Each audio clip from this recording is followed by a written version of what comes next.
ગઈકાલે માલવીયનગર પોલીસ સ્ટેશનમાં એક યુવતીએ બળાત્કારની ફરિયાદ નોંધાઈ હતી, જેમાં હકીકત એવી હતી કે આરોપીએ યુવતીને 2 વર્ષ પહેલા લગ્નની લાલચ આપી, એમના સાથે બળજબરીથી બળાત્કાર કર્યો અને પછી એમના સાથે સગાઈ પણ કરી અને અમુક સમય બાદ સગાઈ તોડી નાખી અને બીજી જગ્યા લગ્ન કરી લીધેલ.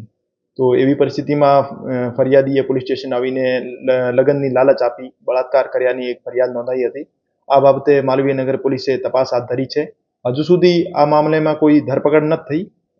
પુરાવાની કલેક્શન માટે જાંચ જારી છે અને યોગ્ય કાર્યવાહી કરવામાં આવશે.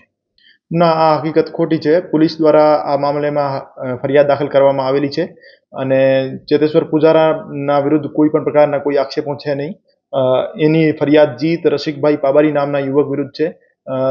જાંચમાં એવું સામે આવેલું છે કે આ ચેતેશ્વર પૂજારા નામના ક્રિકેટરના સાળા થાય છે આરોપી, પણ ચેતેશ્વર પૂજારા વિરુદ્ધના કોઈ પણ આક્ષેપો છે નહીં અને પોલીસ પણ એવો કોઈ પણ પ્રકારનો દબાવ છે નહીં. અત્યારે પીડિતાને મેડિકલ માટે મોકલવામાં આવ્યા છે અને એમનો જગ્યાનો પંચનામો અને બીજી લીગલ પ્રોસિજર કરવામાં આવી છે અને પ્રોપર એવિડન્સ મળ્યાથી જ એમાં ધરપકડ કરવામાં આવશે અને કોઈ પણ પ્રકારની હજુ સુધી ધરપકડ કરવામાં આવી નહીં. FIRમાં કોઈ પણ પ્રકારનો ચેતેશ્વર પૂજારા વિરુદ્ધનો કોઈ આક્ષેપ છે નહીં.